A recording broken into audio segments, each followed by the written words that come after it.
Zhou Yongkang, once seen as a symbol of power within China's political sphere, was among the most influential officials in the country.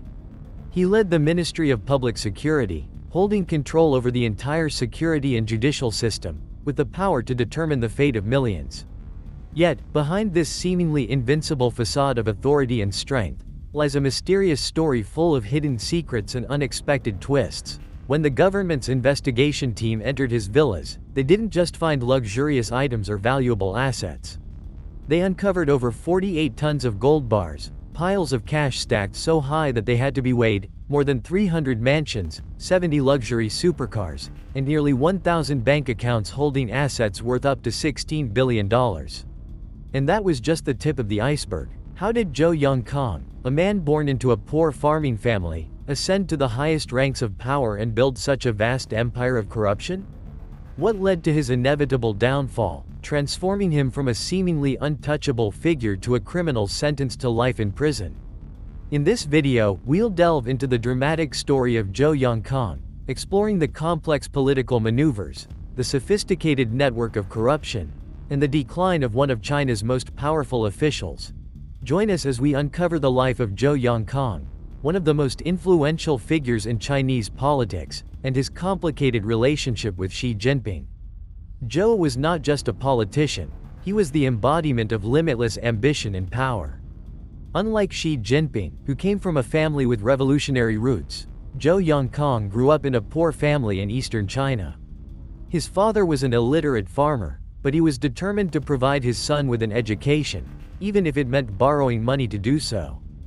Zhou's intelligence and hard work earned him a place at one of Beijing's most prestigious universities, a rare achievement for someone from his background. His political journey began from that point, and soon, Zhou Yongkang built an unparalleled empire of power. During his tenure, he implemented sweeping reforms, reshuffled personnel, and secured absolute control over the intelligence and law enforcement agencies. His career soared even further when Xi Jinping became vice president of China in 2008. Marking the start of a strategically significant partnership between the two. Zhou Yongkang played a crucial role in rallying support from other senior leaders within the Chinese Communist Party, which paved the way for Xi Jinping's rise to general secretary. During this period, the relationship between Zhou and Xi was grounded in a strategic alliance. Zhou saw Xi as a key figure in maintaining and expanding his power. Supporting Xi Jinping not only allowed Zhou to sustain his influence but also safeguarded his interests and those of the Shanghai clique within the Communist Party. When enterprises linked to the Shanghai faction faced intense scrutiny, Xi Jinping intervened, blocking severe sanctions and even promoting favorable tax policies for them. In return, Xi skillfully leveraged this support to solidify his own power base before officially aligning with Zhou Yongkang. Zhou Yongkang's career began in the 1960s, in the oil fields, where his exceptional leadership abilities quickly set him apart. By 1998, he was appointed general manager of the China National Petroleum Corporation, CNPC. Under his leadership, CNPC rapidly grew into a global oil giant, generating impressive revenues of up to $120 billion annually. These achievements not only bolstered CNPC's standing on the international stage but also served as a launching pad for Zhou Yongkang's entry into Chinese politics. In 2002, upon transitioning to the political arena, Zhou leveraged his experience and economic power to consolidate control over the Ministry of Public Security. Rather than merely managing a security agency, he transformed the ministry into a personal power fortress, creating a tightly knit network to secure his position within the state apparatus. In this context, despite holding significant positions like vice president and vice chairman of the Central Military Commission, Xi Jinping didn't receive as much attention as Zhou Yongkang. However, Xi proved to be a shrewd strategist, understanding that true power doesn't always lie in titles. He skillfully built political alliances, with Zhou Yongkang being a crucial ally. Xi recognized that to advance further in his political career, it was essential to establish and strengthen relationships with individuals like Zhou. By doing so, Xi transformed these relationships into solid stepping stones for his political ambitions, gradually achieving his ultimate goals. Zhou Yongkang's extravagant lifestyle and hypocrisy were evident, as he publicly proclaimed his support for communist values and called for anti-corruption measures. Yet, in reality, he led a life of luxury, owning numerous mansions, expensive assets, and indulging in an unending display of opulence. His life was reportedly intertwined with numerous extramarital affairs, starkly contrasting the public image he tried to project. So, what exactly did the investigations uncover about Zhou Yongkang's corruption and misconduct? The figures are staggering. For a public servant on a government salary, such a vast fortune should have been impossible. Firstly, regarding cash, Zhou was found to possess an enormous amount, totaling several tons, including a large amount of foreign currency. Additionally, he owned 48.8 tons of gold, with many valuable gold bars and a collection of precious gems and expensive jewelry. Next, there's real estate. Excluding the overseas villas that haven't been disclosed, he had around 29 properties across 19 different provinces in China, so numerous that the state had to conduct 3 separate raids with hundreds of people involved. Following these searches, 326 houses and villas were found to be registered under the names of his wife, children, distant relatives, and even neighbors. The estimated total value of these properties was approximately $2.1 billion, with an average of around $700,000 per property. Zhou also owned around 70 luxury cars, but these numbers are insignificant compared to his financial holdings. He maintained 947 domestic bank accounts and 117 foreign currency accounts across 133 banks throughout China, with a total value estimated at over $5 billion. To put this into perspective, this amount was 6 times the net worth of one of Southeast Asia's wealthiest individuals at the time. Beyond his corruption scandals, Zhou was also involved in unimaginable personal misconduct. As a senior official in the Ministry of Public Security, he had 29 mistresses and around 400 one-night stands. Over 400 women, most of whom worked in the entertainment and media industries, and even included some high-ranking state officials, actresses, models, and university students. These relationships were meticulously protected, and Zhou used his power to ensure that his mistresses were treated favorably. From providing housing and cars to ensuring career advancements, everything was funded either by state resources or from Zhou's corruptly acquired wealth. In the beginning, Zhou Yongkang played a crucial role in establishing economic and power connections for Xi Jinping. With his significant influence in the oil industry and other economic sectors, Zhou helped Xi connect with various businesses and interest groups, laying a solid foundation for Xi's political power.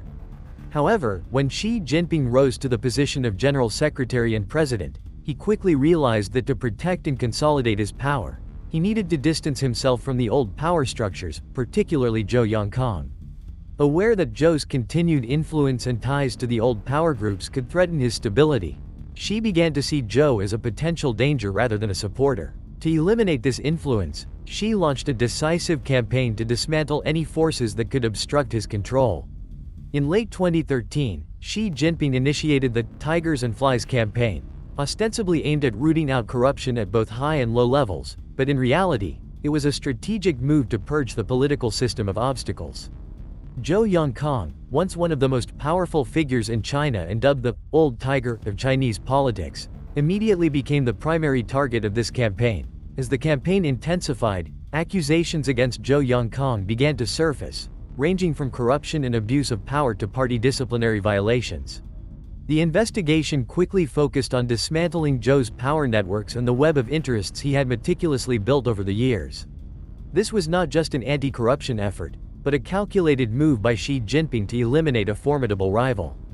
Zhou Yongkang was arrested in April 2014, and by 2015, he was brought to trial on serious charges and faced harsh sentences.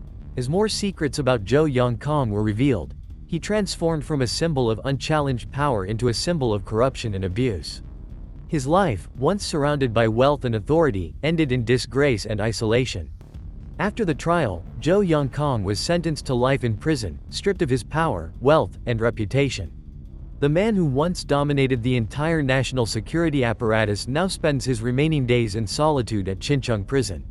The lavish mansions, the sycophants, and the extramarital affairs, all have vanished, leaving Zhou alone in the darkness he created. Zhou Yongkang's corruption extended beyond amassing enormous wealth. Under his leadership, the Ministry of Public Security became a powerful tool, not only to protect himself and his close allies but also to carry out severe political crackdowns. He launched a series of repressive campaigns targeting groups and individuals he perceived as threats to the regime's stability. One of the most notorious was the crackdown on Falun Gong, a spiritual movement that emerged in the early 1990s. Thousands of Falun Gong practitioners were arrested, tortured, and even killed in detention camps. This campaign not only sparked strong international condemnation but also fueled growing discontent within China. Throughout Chinese history, many powerful figures have paid a heavy price for their greed and abuse of power, and Zhou Yongkang is no exception. He is often compared to Hessian, a notorious corrupt official during the Qing dynasty. Both men share a similar background. Rising from humble beginnings, they used their talent and cunning to climb the highest rungs of the political ladder. Like Zhou Yongkang, Hessian also built a vast empire of corruption, amassing enormous wealth through illegal means. However, after Emperor Qianlong's death, Hessian was sentenced to death, and all his assets were confiscated. While Zhou Yongkang avoided the death penalty, he too received a life sentence and lost everything he had once built. Both stories send a clear message. Absolute power leads to absolute corruption, and no one can escape punishment for their wrongdoings. The corruption scandal involving Zhou Yongkang stands as one of the most significant legal and political events in modern Chinese history. It not only exposed the dark side of power abuse and corruption within the political system but also highlighted the dangers of concentrating too much power in the hands of one individual. Zhou Yongkang's downfall created a political earthquake, shaking the foundations of the Chinese Communist Party and forcing them to reconsider their governance and management of the country. The story of Zhou Yongkang serves as a warning to all who hold power. It reminds us that power is not invincible and that wrongdoings will eventually come to light. No matter how greedy one may be, ill-gotten wealth cannot be kept forever and often brings ruin. This is a profound reminder of the importance of integrity and ethics in life. Thank you for watching this video. Stay tuned for our upcoming videos as we continue to explore other shocking stories from across China.